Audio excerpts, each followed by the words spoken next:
ரட்சகருமாகிய இயேசு கிறிஸ்துவின் இனிதான நாமத்தினாலே உங்கள் யாவருக்கும் அன்பின் வாழ்த்துதல். இந்த நாளில் ஒரு பைபிள் டிரான்ஸ்லேஷன் குறித்து பரவலான தப்பான ஒரு அர்த்தத்தோடு அதிகமாக பரவி கொண்டிருக்கிறது. வேதாகம மொழிபெயர்ப்பு என்கிறதான அடிப்படை அறிவு நமக்கு தேவை. இந்த WBTC அதாவது வேர்ல்டு பைபிள் டிரான்ஸ்லேஷன் அப்படிங்கிறது வந்து வாட்ச் டவர் அல்ல. வாட்ச் டவர் பைபிள் வேற, WBC அந்த டிரான்ஸ்லேஷன் வேற. அது வந்து பரிசுத்த பைபிள் என்று சொல்லி வெளியிடப்படுகிறது. அது ஒன்று கள்ள போதனைகளால் நிறைந்ததான ஒரு வேதாகமும் அல்ல. தெளிவாக புரிந்து கொள்ள வேண்டும். தமிழில் எத்தனை டிரான்ஸ்லேஷன் இருக்குது, இங்கிலீஷில் எத்தனை டிரான்ஸ்லேஷன் இருக்கிறது, இதையெல்லாம் புரிந்து கொண்டு ஒரு வீடியோவை பதிவேற்றுமாறு பண்டிதர்களை கேட்டுக்கொள்கிறேன்.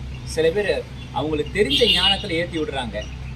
டிரான்ஸ்லேஷனா என்ன, மூல பாஷைனா என்ன, அதுலேருந்து எப்படி மொழிபெயர்க்கப்படுகிறதுங்கிறதான ஒரு அடிப்படை பொதுவான அறிவு தேவை.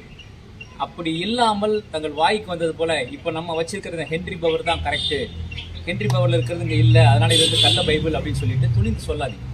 இப்போ ஹென்ரி பவருமே ரீஎடிட் பண்ணி வந்திருக்கிறது. ஹென்ரி பவர்லேயே சில மூலமொழிகளுக்கு தொடர்பில்லாத அர்த்தங்கள் மாறுபட்டதான வசனங்கள்லாம் இருக்கிறது. உதாரணத்துக்கு ஏசாவை சொல்லலாம். ஏசாவை வந்து இந்த வானத்தின் சாரத்தினாலே உன்னுடைய வாழ்க்கை ஆசீர்வதிக்கப்பட்டிருக்குன்னு சொல்கிறாரு. ஆனால் மூலமொழியில் அப்படி கிடையவே கிடையாது. அதனால் இந்த WBC பைபிள் அது வந்து வாட்ச் டவர் பைபிள் கிடையாது, அது வந்து ஜெகோவா விட்னஸஸ் பைபிள் கிடையாது. இது ஒரு டிரான்ஸ்லேஷனை அக்செப்ட் பண்ணி பழகிக்கணும். NIV இருக்குது, NRS இருக்குது, RSV இருக்குது, KJV இருக்குது, NKJV இருக்குது, ஏகப்பட்ட டிரான்ஸ்லேஷன்ஸ் இருக்குது. இதையெல்லாம் பார்த்து மூலமொழிக்கு எது ஒத்து வருகிறது என்று சொல்லி நம்ம படிக்க வேண்டும். இந்த அடிப்படை அறிவு இல்லாமல் இது கள்ள பைபிள், கள்ள உபதேச பைபிள் என்று சொல்லி பரப்புவது அறிவு சார்ந்த சமூகத்திற்கு அழகல்ல. சலோ.